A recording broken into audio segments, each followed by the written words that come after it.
السلام علیکم ناظرین، جہاد و قتال سیریز کی اس ویڈیو میں سیدنا ابوبکر صدیق رضی اللہ تعالیٰ عنہ کے دور خلافت کے ایرانی سرحد پر جو مرتدین تھے اور ان کے حوالے سے جو لشکر آپ نے روانہ کیا تھا، اس اہم ترین جہاد کی رودات آپ کے سامنے رکھوں گا۔ سیدنا ابوبکر صدیق نے لشکر اسامہ بھیجنے کے بعد جو 11 لشکر ترتیب دیے، ان میں سے ایک لشکر کا سالار سیدنا علاء بن حضرمی کو مقرر کیا۔ انہیں آپ نے بحرین کی طرف روانہ کیا۔ بحرین ایرانی حکومت کا علاقہ تھا اور یہ ایک ریگستانی علاقہ تھا۔ سیدنا رسول کریم صلی اللہ علیہ وآلہ وسلم نے اپنی زندگی میں بحرین کے سردار منظر بن ثابی کو خط کے ذریعے اسلام کی دعوت دی تھی۔ اس دعوت کے نتیجے میں 8 ہجری میں منظر اور مرزبان مسلمان ہو گئے۔ ان کے ساتھ جتنے قبیلے آباد تھے، ان سب نے بھی اسلام قبول کر لیا۔ سیدنا رسول کریم صلی اللہ علیہ وآلہ وسلم کی وفات کے فوراً بعد منظر بن ثابہ کا بھی انتقال ہو گیا۔ اب دوسرے لوگوں کی دیکھا دیکھی بحرین کے لوگ بھی اسلام سے پھر گئے اور وہاں ایک صحابی سیدنا جارود بن بشر تھے۔ یہ کچھ مدت نبی کریم کی صحبت میں رہے تھے، اس لیے وہ بدستور مسلمان رہے۔ انہوں نے قبیلہ عبد قیس کو پھر سے اسلام قبول کرنے کی دعوت دی۔ انہیں تبلیغ کی تو عبد قیس نے اسلام قبول کر لیا۔ باقی لوگ بنو بکر وغیرہ مرتد ہی رہے۔ یہی وجہ تھی کہ سیدنا ابوبکر صدیق نے سیدنا علاء بن حضرمی کو ان کی طرف روانہ فرمایا تاکہ یہ جو ابھی تک مرتد ہی ہیں انہیں راہ راست پر لایا جائے۔ یہ ان دنوں کی بات ہے جب سیدنا خالد بن ولید یمامہ کی جنگ سے فارغ ہوئے تھے اور سیدنا ابوبکر صدیق کے اگلے حکم کے انتظار میں تھے۔ لیکن میں یہاں بات بحرین کی طرف جانے والے لشکر کی کر رہا ہوں۔ سیدنا علاء بن حضرمی اپنے لشکر کو لیے ایک صحرا سے گزر رہے تھے کہ شام ہو گئی۔ انہوں نے وہیں ٹھہرنے کا پروگرام بنایا تاکہ رات کے وقت صحرا میں راستہ نہ بھول جائیں۔ اب وہاں عجیب اتفاق ہوا، جن اونٹوں پر کھانے پینے کا سامان لدا ہوا تھا وہ بدک کر بھاگ نکلے اور مسلمانوں کے پاس کھانے پینے کو کچھ نہ رہا۔ اب تو لشکر بہت پریشان ہوا۔ صحرا میں خوراک نہ ہو تو جان پر بناتی ہے۔ انہیں اپنی موت کا یقین سا ہو گیا۔ ایک دوسرے کو وصیتیں کرنے لگے۔ تاہم سیدنا علاء بن حضرمی نے انہیں تسلی دی اور فرمایا، اے لوگو، کیا تم اللہ کے راستے میں جہاد کرنے والے نہیں ہو؟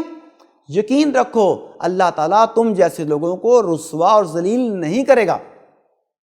اسلامی فوج جب صبح کی نماز سے فارغ ہوئی تو دور سے انہیں پانی کی چمک نظر آئی۔ ریگستان میں جب ایسی چمک نظر آئے تو یہی خیال کیا جاتا ہے کہ وہاں پانی ہے، لیکن وہاں جانے پر پتہ چلتا ہے کہ یہ تو سراب ہے، یہ ریت کی چمک تھی، پانی کی نہیں۔ انہوں نے بھی یہی خیال کیا۔ تاہم فوج کے ہراول دستے نے آگے جا کر دیکھنے کا فیصلہ کیا۔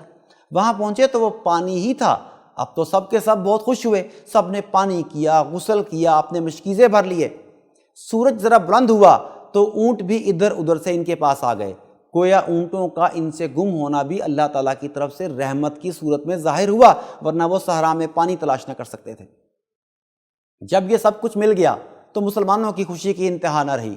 اب لشکر تازہ دم ہو کر ایمانی جذبے سے لبریز آگے روانہ ہوا اور بحرین کے مقام پر پہنچ گیا۔ بحرین کی فوج کے سالار کا نام مطعم تھا۔ بحرین کے لشکر کی تعداد بھی بہت زیادہ تھی۔ ایک رات اس لشکر میں شور و غل سنائی دیا۔ سیدنا علاء نے معلومات حاصل کرنے کے لیے چند فوجی روانہ کیے۔ انہوں نے آ کر بتایا کہ بحرینی سپاہی شراب پی کر نشے میں دھت ہو کر شور مچا رہے ہیں۔ جیسے ہی مسلم فوج کے کمانڈر نے سنا کہ دشمن نشے میں مست ہے تو انہوں نے فیصلہ کیا کہ یہی درست وقت ہے کہ دشمن کو دبوچا جائے۔ چنانچہ سیدنا علاء نے اپنی فوج کو حملے کا حکم دیا اور انہیں ساتھ لے کر بحرینی لشکر پر ٹوٹ پڑے۔ بحرین کا لشکر بدحواس ہو گیا، بہت سے قتل ہوئے، بے شمار گرفتار ہوئے اور بہت سے بھاگ نکلے۔ ان کا کمانڈر مطعم بھی مارا گیا۔ بہت سے فوجی بھاگ کر کشتیوں میں سوار ہو کر دارین پہنچ گئے۔ دارین ایک جزیرہ تھا، وہاں عیسائی آباد تھے۔ سیدنا علاء نے ان کا تعاقب کرنا چاہا لیکن مسلمانوں کے پاس کشتیاں نہیں تھیں۔ تب سیدنا علاء بن حضرمی نے اپنے مجاہدین سے کہا، مسلمانوں، ڈرنے اور خوف کھانے کی بالکل ضرورت نہیں۔